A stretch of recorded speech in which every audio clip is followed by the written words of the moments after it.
Hey YouTube, I'm gonna do a short video on this, which is the Fotodiox Pro lens mount adapter for mounting an EOS lens onto an NEX or an Alpha 7 camera. I just want to put out a couple of things before I really get into showing you some of the things that are not true that a lot of people have said about these adapters on the web. Comes in a really nice box. It's already on the camera. I'm not going to bore you with trying to do unboxing. There's really nothing in there other than this pretty box that it comes in. Now that we have that out of the way, I just want to clarify, there are a lot of Sony artisans that have made videos knocking these adapters as not being a good option and whatnot, and some of them have actually provided information that's not correct. When I tried to order this through B&H, I was told that it would not work with some of the lenses that I have, and I'm doing this video to show it to you that it does. So I'm not sure what they are telling the broader community out there. There's absolutely nothing wrong with these Sony cameras. They're great to be able to accommodate, especially an adapter made by Fotodiox. This is not some, made in China, off the wall, just wannabe Metabones type of adapter. Speaking of Metabones, the comparable Metabones is the version 4, and that is about $400 to $600 depending on where you buy it. Just to let you guys know, this is mounted on the A7ii. So the Metabones 4, you can't even screw it on. So literally you could not even put it on there like this and have it snap into place. You can't even do that. So that's a big bummer, and a lot of people out there are recommending that for this camera. I don't think they understand that it will not work. So Jason Lanier is done a great video on that, actually showing it to you that it doesn't fit. So again, I don't want to mention too many other folks that are very well versed in the industry. I'm a professional photographer. I shoot. I love glass. The body is a tool. I've gotten rid of my Canon 7D Mark II that I bought about a month ago and went with the A7 II because I shoot a lot of manual lenses and I absolutely love it. And I've got extensive Canon FD glass and L glass, which I will not part from because that's equal to or good as any size lens that's out there. So having said that, being able to use L lenses on there, they told me that the 70 to 200 f4L will not work with this adapter on any NEX camera. That's not true. So I'm actually just going to press and just show you if you can obtain focus confirmation. Ready, set, here you go. Not sure if you could hear that. Maybe you can see it. I'm going to try to shoot out there so you can see it. So it does work. Does it take about an extra second? Yeah. So what? I mean, you got L glass on here. I'm not trying to shoot a deer running through the thing, or I'm not shooting a football game with this. This camera is not designed to do that. When I do that, I shoot my 1DX and I shoot bodies that are designed to do that. So again, I just want to be very clear that every camera is a tool for the kind of photography that you're going to do. I shoot a lot of stock photography. Would I shoot that on my 7D Mark II that I bought before? Maybe, maybe not.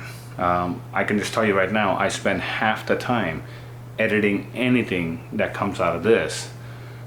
This body, the A7 II, especially with the image stabilization that's built into it in the body itself, it stabilizes this lens. That is something that Canon doesn't have, Nikon doesn't have. They're way behind, and Sony's found a way to be able to stabilize practically any lens. So I got a 40-year-old Super Takumar 8-element 1.4 lens, which is now stabilized thanks to this camera. And that is phenomenal. I can literally shoot down to a 1/15 of a second handheld and it's razor sharp at 1.4.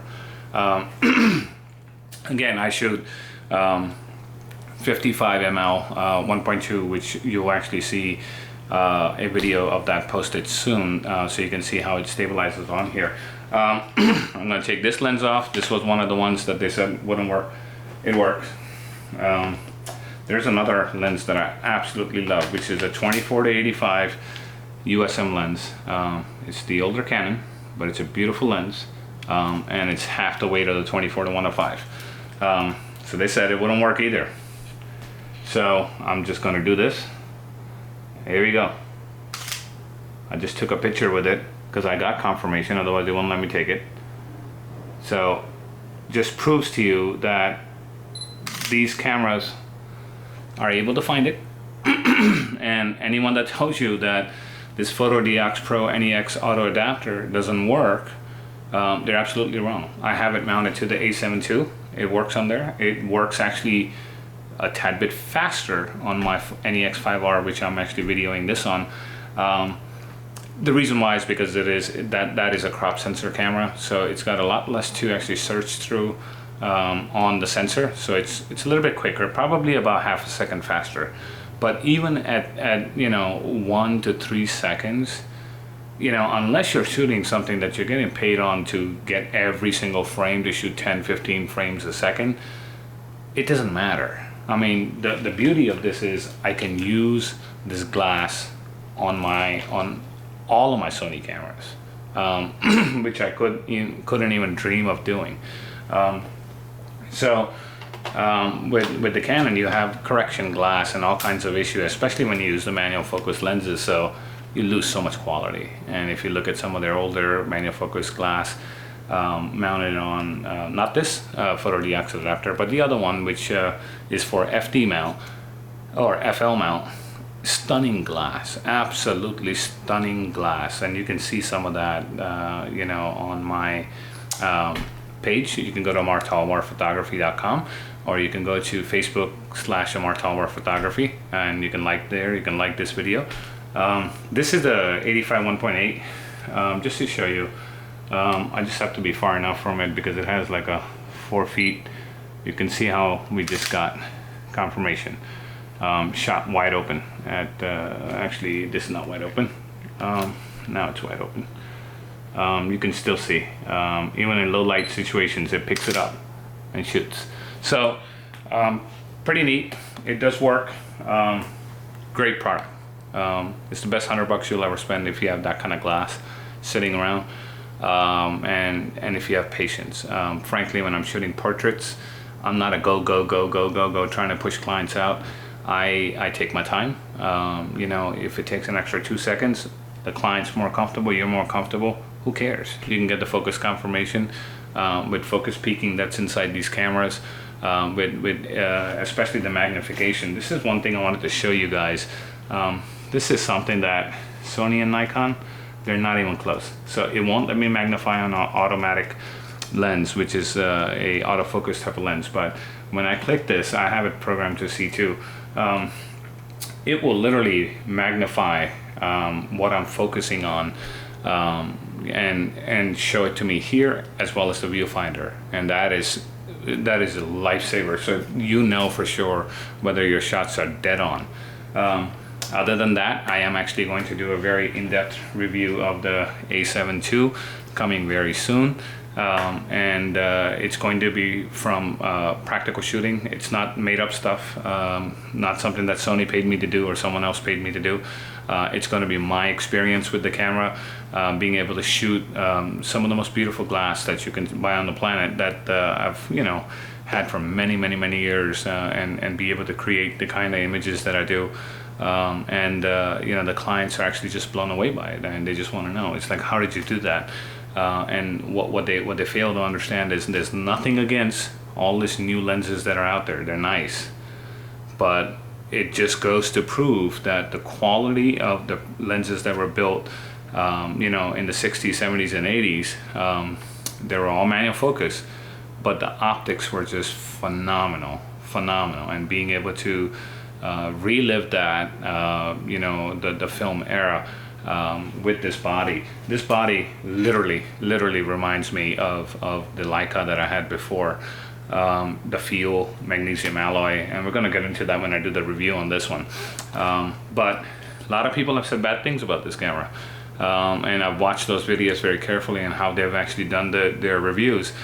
I don't think people understand how to shoot with it correctly. I understand you want to get a lot of likes on YouTube and you just want to get information out. But when you're misinforming people about what the camera's capabilities are and what it is not capable of doing, and you're sort of fudging the lines there, people make decisions based on watching these videos, and they end up having a good or bad experience. It took a lot for me to depart from my DSLRs. It's not easy. I've shot Pro Gear for many years, and this is the only camera that's been able to do that for me. So stay tuned, like my videos, like this, subscribe, and I will talk to you soon. Thanks.